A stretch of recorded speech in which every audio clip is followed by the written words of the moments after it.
Alright guys, welcome back to Days of Darkness and welcome to my review of Friday the 13th, Part 8, Jason Takes Manhattan.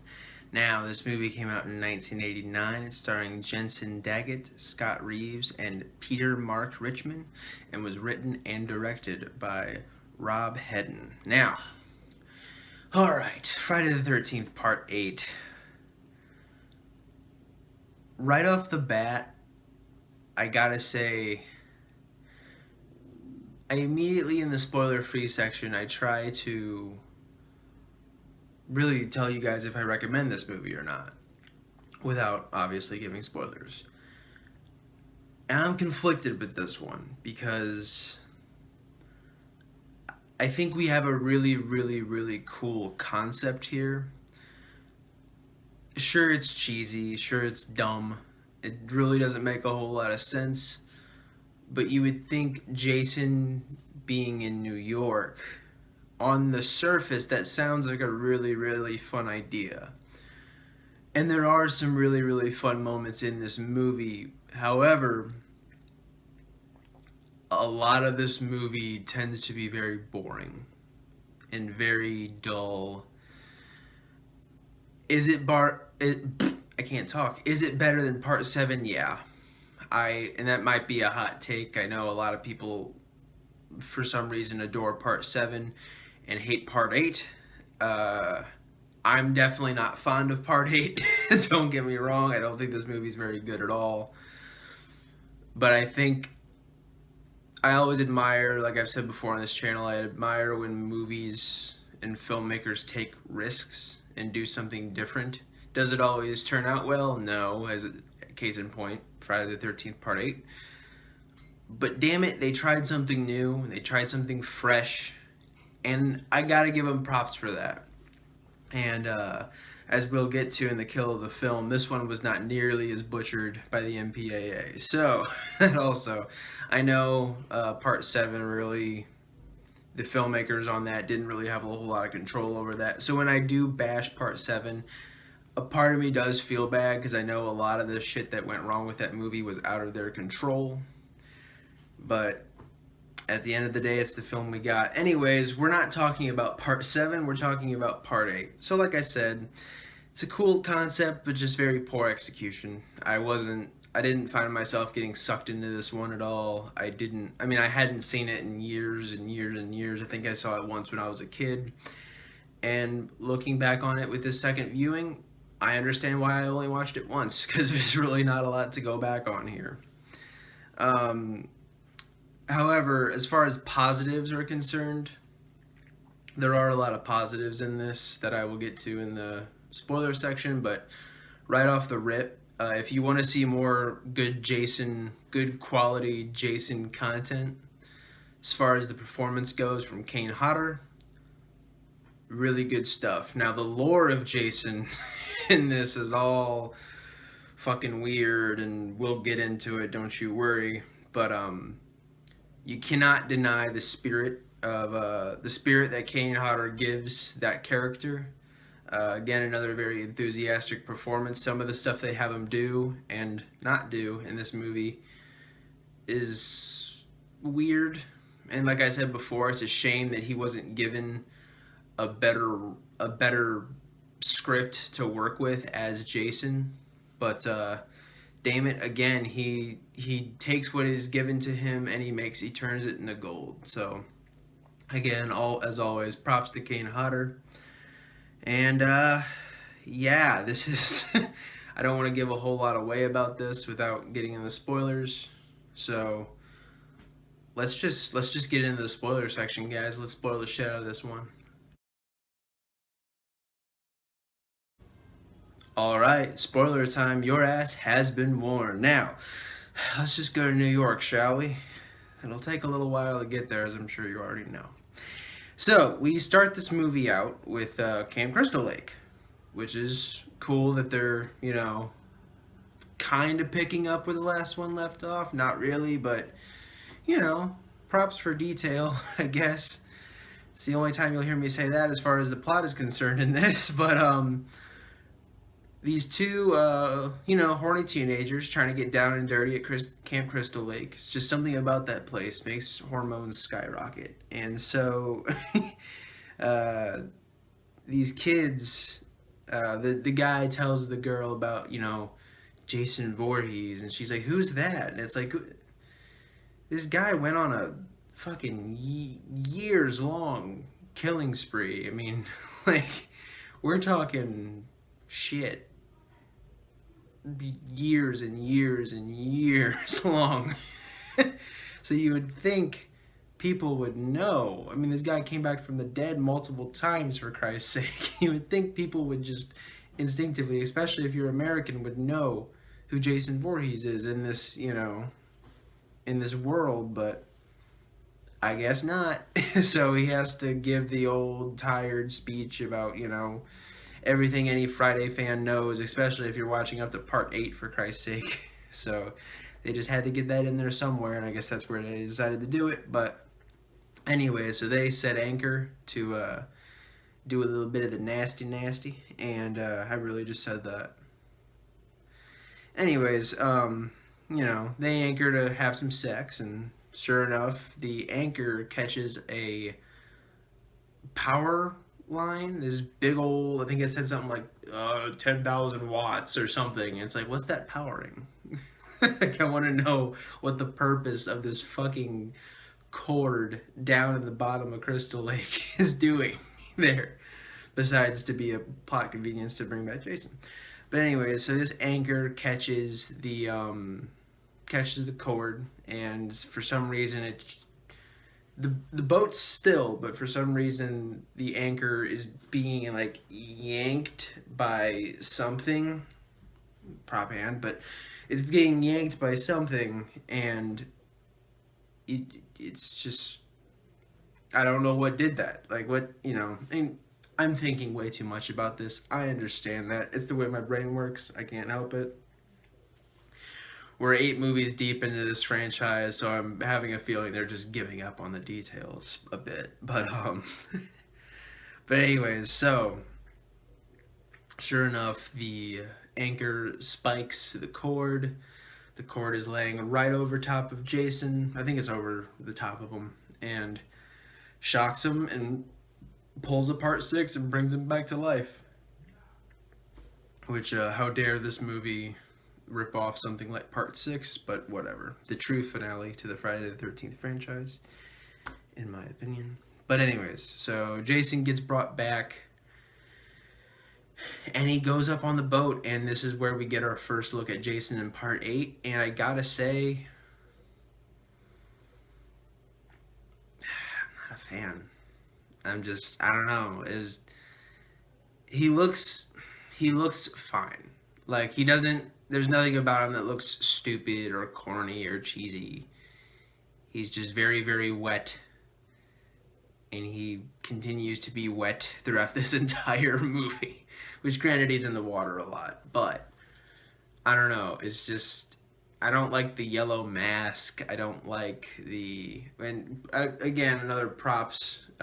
He does not have his mask at the beginning. He ends up just getting one that's on the ship. I don't like the mask though. It's like, has a yellow tinge to it. It's fine. I believe actually I got this from a comic shop. Let me see if I can. Right there. That guy right there. I believe that's the part 8 mask. And while I am happy to have a Jason mask in my collection, but it's whatever. It's I don't know. And I'm nitpicking a lot, but damn it, this is my favorite slasher of all time, and I want him to look good, and this, he just looks. But anyways, nothing offensive or anything, just kind of, especially it's a step down from part 7. I think part 7 is Jason, as far as, the look of him strictly is concerned. I think he looks great. But anyways, so he wastes those 2 and ends up taking the boat to the Atlantic. He goes from the isolated body of water, Camp Crystal Lake, to the Atlantic Ocean. Just gonna leave that where it lies. So So he ends up going there, and then we get introduced to all these kids, these graduating high school students, who are taking a cruise for their graduation party. Which, holy shit, what a fucking awesome way to celebrate your graduation. I can't even remember what I did for my graduation. I know we had like a party or something, but I didn't go because I was too cool for it. You know, I'm an adult now. I probably should have went, but yeah, we didn't go on a fucking cruise ship, so that's pretty cool. I would have liked if there wasn't a deranged serial killer on it, but hey, you know, tomato tomato. That doesn't work here. Anyways, so on this ship is where we get introduced to all of our main characters. Um, Again, carrying over from part 7, very boring characters. Not a whole lot to them. I will say some of them are a little.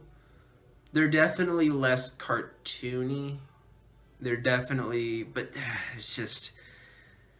There are a couple ones that stand out. Like Wayne. I like Wayne.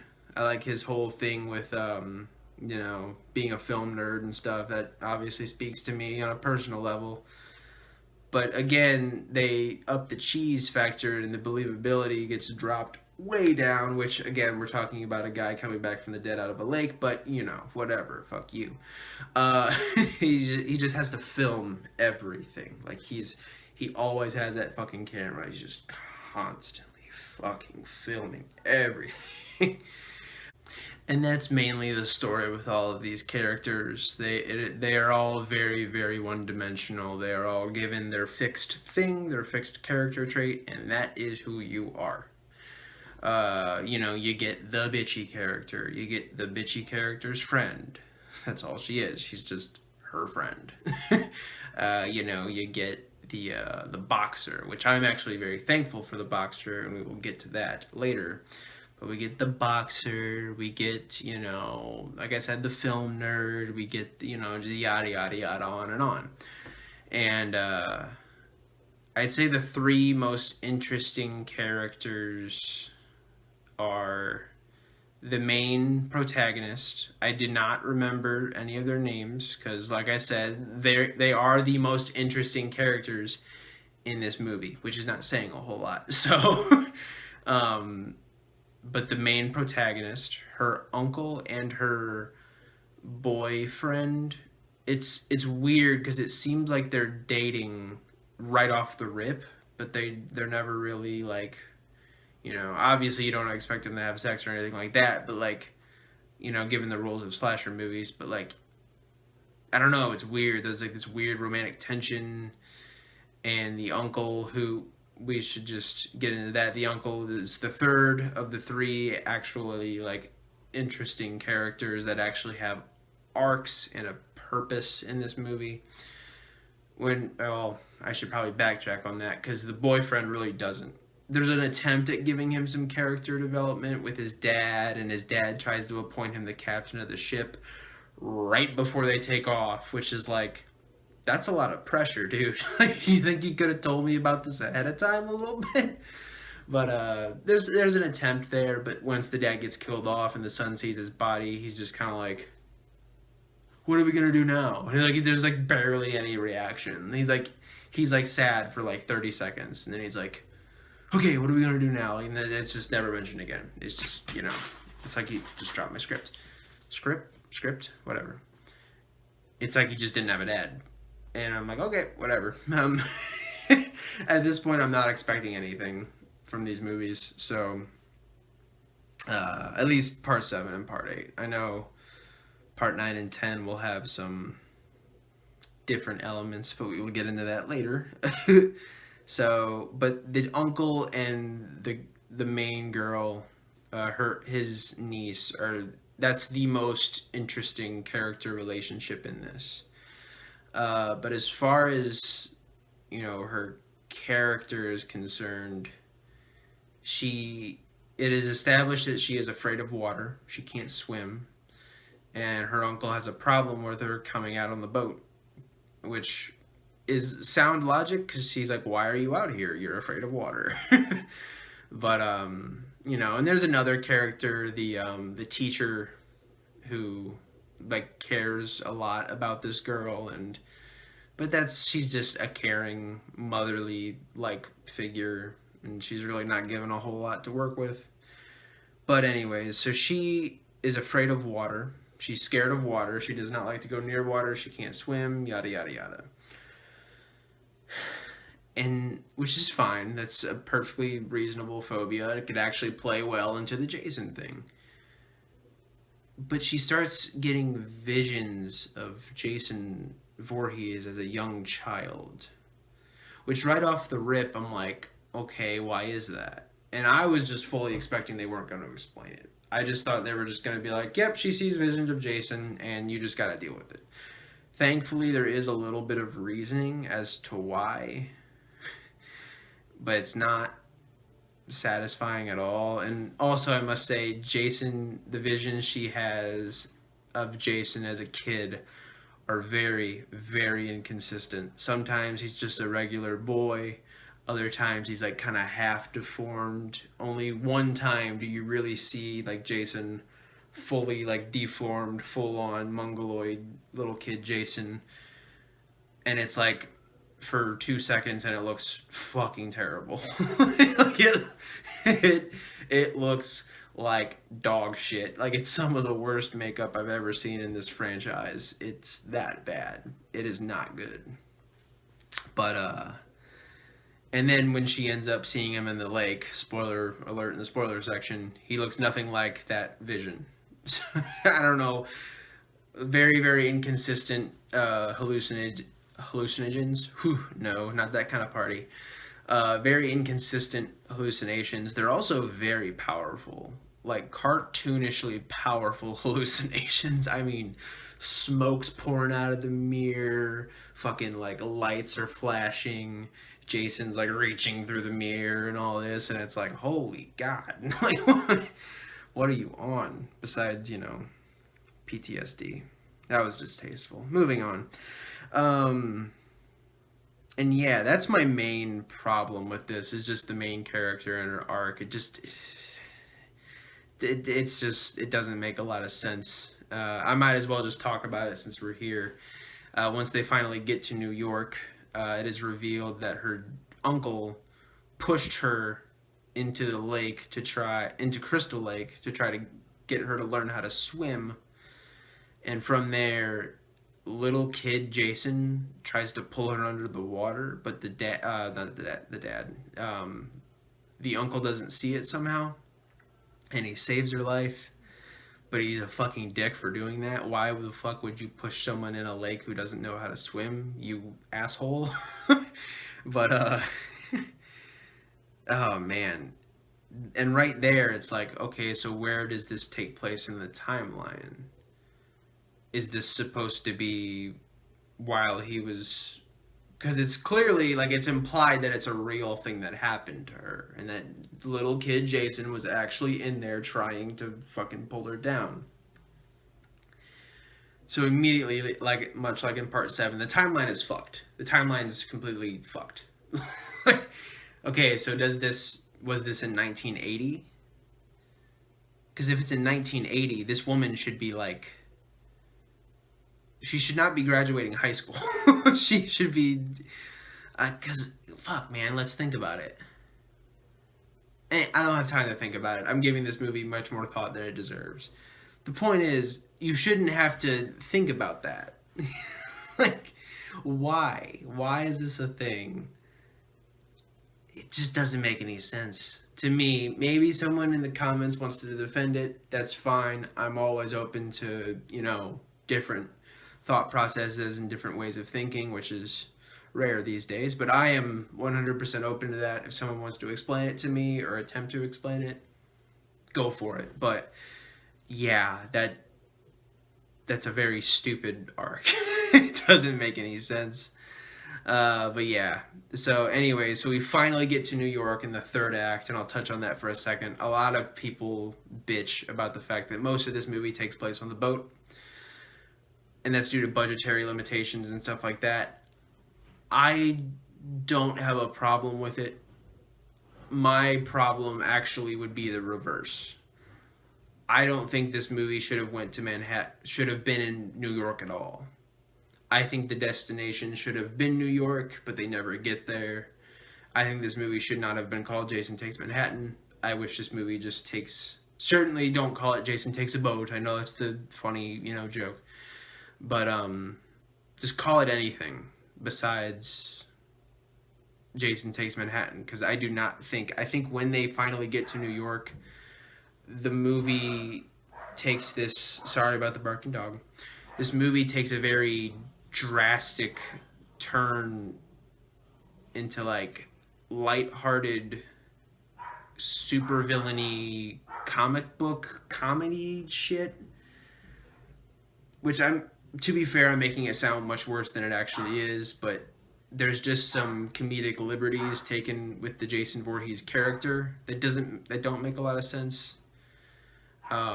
When he is in Times Square and in a subway, he's just walking past people and not slaughtering them. Like, I thought the whole thing with this guy is he's an unstoppable killing machine. That's all he knows how to do is kill for mother, kill for mother, kill for mother. But he has this like vendetta against these two people running around in New York. And like the only violent thing he does to anybody besides like, well, I shouldn't say that. He kills a couple of druggies and kills the uncle, but other than that, he's mainly focused. Like, you could have had a fucking huge body count for this movie of him just like people getting in his way in the subway and him just tossing them out of the window while it's moving, and you could have done so much cool shit with that, but they squander it and they don't really utilize it in a cool, fun way. And he's just walking around in New York.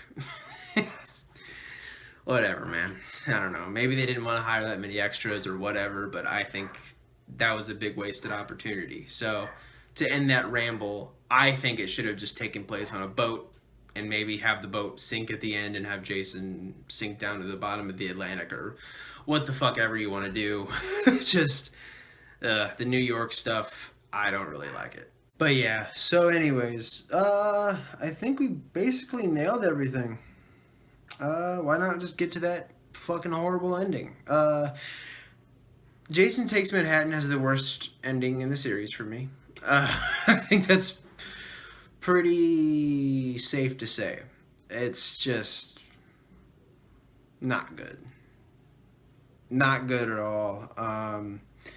So, as I've said, the main protagonist and her boyfriend are just running around in New York, and they end up finding themselves in the sewer. And a sewer hand guy, sewer attendant, sewer worker, he's working in the sewer. I don't know. But he ends up telling them that, oh, the sewer gets flooded at night. Let me help you out of here. And sure enough, Jason catches up to him and wastes him pretty quick. But so she ends up, there's like random like buckets of toxic ooze in New York and in the sewer system, and also just on the street, which we'll get into here in a second. But it's just whatever. So she ends up dumping some of that on Jason. Jason rips his mask off because he's obviously being burned and it doesn't feel too good, whether you're alive or dead. And we get one of the worst looking unmasked Jasons. I'd say this is probably the worst. Like, he just looks like clay. Like, he just looks like a fucking... He looks like a melted clay figure. Like, it just doesn't look good at all. Like, at all. And he ends up, yelling like an elephant. Like, there's this, noise he makes. I'm like, why is he audibly yelling? Like, what the fuck? I get in, the previous, in the early Friday the 13th, he would grunt and groan, and actually in my favorite entry of the series, he does that, but this is like zombie fucking unstoppable killing machine Jason. He should not be audibly making any noise whatsoever. But sure enough, he has this weird scream, and he continues to chase them through the sewer. And he's, they're climbing up a ladder, and it's typical stuff. He grabs her ankle, and the flood comes. This huge gust of water. I don't know how sewers work.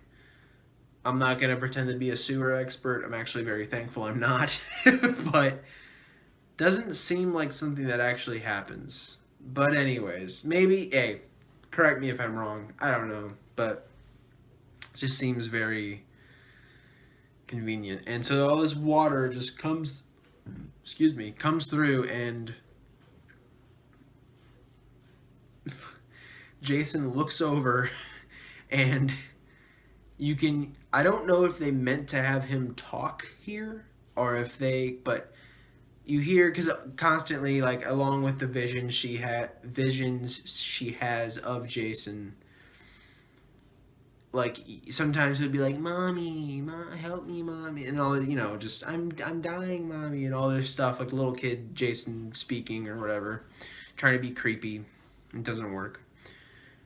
I don't know if they meant to have him talk here, but he looks at the wave coming at him, and you see his mouth move, and you hear, "Mommy."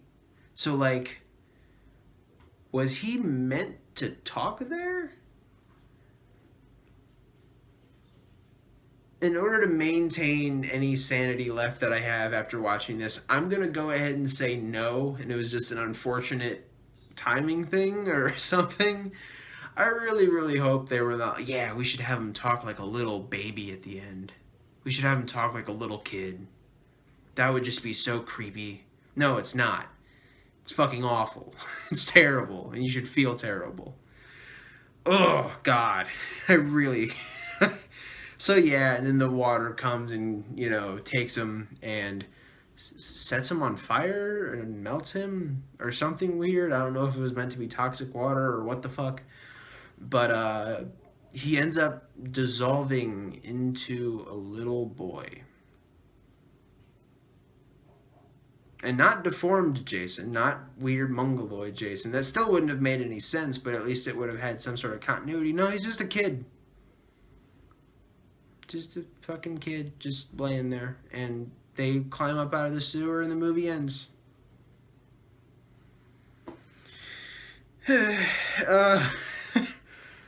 God, man. I was going back and forth on if I recommend this movie or not. No, I don't. I'll be totally honest, I don't. It's just not. There's some redeemable things, and we will actually get into the kill of the film here in a second. And definitely the most redeemable quality of this movie is the kills. There are some really, really good kills in this. But it doesn't make up for the fact that this is just not a good movie. It's just not. Yeah, again, props for the original idea, but it just doesn't work for me, man. So, unfortunately, I can't recommend you go see this. Just, I would say, shout out to my man Dead Meat. Go watch their video, the kill count for this. That's really all you gotta see. You just gotta see the kills and a basic rundown. This movie's also way too long for its own good, so I'm just gonna go ahead and say maybe skip this one and just like watch some of the awesome kills, which that'll do it for the actual review portion. But as I've already said, we still gotta get into the blood, the guts, the gory bits. We gotta get into my kill of the film. Stick around. Friday the 13th, Part 8, Jason Takes Manhattan, as I've previously already stated, is not a very good movie. But some of the kills and the carnage candy, A fucking plus. And we will get into that here in a second. There are some duds. There are some kills that really aren't that great. But really, I can't. And honestly, I'm going off of memory, and I can't really remember them verbatim. But really, we get a lot as far as blood and gore. We get a lot more good than we do bad. I would say so personally. There are some lame ones, like at the very beginning, the girl just. It's one of those famous ones where it's like. It's one of the ones that gets brought up when people talk about stupid slasher characters and how they don't move. Like she's just laying there, and he's slowly taking the. I think it's like a harpoon or a spear or something, and he's just slowly. He doesn't just boom. He just slowly. She's like, ah. It's like just move, just roll. All you have to do is roll. It would buy you at least a little more time. But anyways, there's some shit like that, and there's one kill that actually would have been really really cool. And it's the rocker girl like playing guitar and just the underbelly of the ship, and Jason comes and actually gets a hold of the guitar, and the way it comes off is it's pretty like it's cool to see like a bunch of blood splatter all over the camera. But it would have been cool if we would have seen a little bit of contact with this. It's just this wicked fucking axe guitar. It looks so good.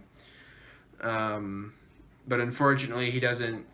It doesn't get used to its fullest potential, so that kind of blows. But we get a lot of really fun ones. There's one where a guy's actually climbing up the mast of the ship to get away from Jason, and in one of the instances where it's pretty apparent that he might be able to teleport. I know that's a big controversy, and some people are like, yes, he can. Some people are like, no, he can't.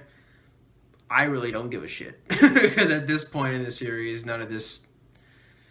I probably won't be watching this again anytime soon, so I don't care. Mainly, he gets up there very, very fast, throws the guy off, and he ends up being impaled on just one of the. Let me go ahead and mute that. Sorry about that. But he's basically just impales this guy on this thing that's like. I'm not good at ship lingo, but the guy gets impaled. He falls off the mast and gets impaled. That's a really cool one, but we got to get to my honorable mentions, which I guess that's an honorable mentions to the honorable mentions. We'll go with that. Anyways, honorable mentions time. We got 3 of them, actually. Like I said, this movie has some really fucking wicked kills. We get the hot coal, where this guy's in a steam room. He's just kind of maxing, relaxing, chilling.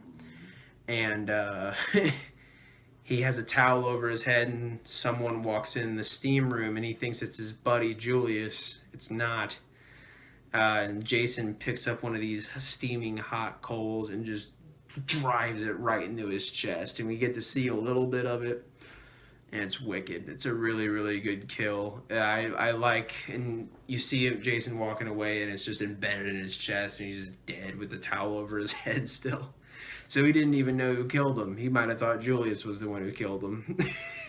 And he'll never know because he's dead. So that's a good one. We get the dance room kill with the bitchy character's friend. The bitchy character also has a pretty cool, drawn-out kill, but it's nothing too remarkable to me. He just stabs her with a piece of broken glass. It's fine. I'm not offended by it. I like it, but whatever. We get the dance room kill, though, with her friend, where she, it's like seeing Jason everywhere, pretty much. She ends up running into the dance room. There's this loud, cheesy ass 80s music playing that, to be honest, doesn't really sound the best, but whatever. And he ends up grabbing her, hoisting her up, strangling the shit out of her, and she just dies. Straight up strangulation kill. Brutal as hell. And then he tosses her, and props to the stunt woman, because when she lands hard. Just boom, like he basically throws her, and she just like a sack of potatoes. Just it was that was a pretty good one, just because of the sheer. Those are the type of kills where I really got to give props to the stunt performers, because it's stuff like that you can't fake. You just have to land on the ground and hurt yourself pretty bad in the process. Wayne's kill is pretty cool. I'm always for a good electrocution kill, and this is probably one of my favorites. Very drawn out, very brutal.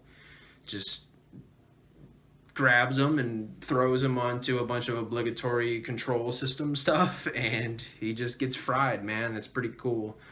It's not overly cartoony where he just fries into like a skeleton or anything like that, but a lot of fire involved. Good shit. And we get the sludge kill, which is again just random vats of toxic waste in New York, just for no reason. They're just sitting there, and Jason ends up taking the uncle, tosses the uncle out of a window. I think he tosses him like 3 stories, so he should be pretty fucked up from that. But Jason isn't done. Goes back downstairs, grabs him, and just dunks him head first into this, and basically drowns him slash melts him in this big old disgusting container of toxic waste. Another really fun one. And there's plenty of other fun ones too. Like I said, look up a kill compilation for this one. That's really all you gotta do. There's some fun kills in this for sure. But without a shadow of a doubt in my mind, the kill of the film goes to Julius. This is the only part of the New York section of this film that I actually legitimately adore. Julius is a boxer, as I previously mentioned. I am very thankful that was his tropey thing, because he ends up running the Jason Voorhees on the roof, and Julius decides he is going to play a little bit of Mike Tyson's Punch-Out, which is funny because he ends up punching himself out, and he's giving it to this dude too. Like, he's socking the shit out of Jason, like full-on haymakers, and Jason's just eating them, just boom, boom, boom, and it goes on for like, feels like about 2 minutes, and he just punches himself out. The poor guy is tired. He's done. He tries to punch him again, and he misses. And then he's just like, take your best shot, motherfucker. Jason grabs him by the collar, one punch, boom, lops this dude's head off with his bare fist. That saved the movie for me. If anything, just go out of your way and just hop on YouTube real quick and watch that kill. It's one of my favorite kills in the whole franchise. I don't like this movie at all, but oh my god, that kill is amazing. It's so good. It's outrageous. It's hokey as hell, but damn it, it's my kill of the film. It's a hokey kill for a hokey movie. But anyways, guys, that'll do it for Friday the 13th, Part 8. And next time, we're going from New York to hell. We're going to be reviewing Jason Goes to Hell. Alright, guys, take care of each other. Keep watching horror, and have a good rest of your day.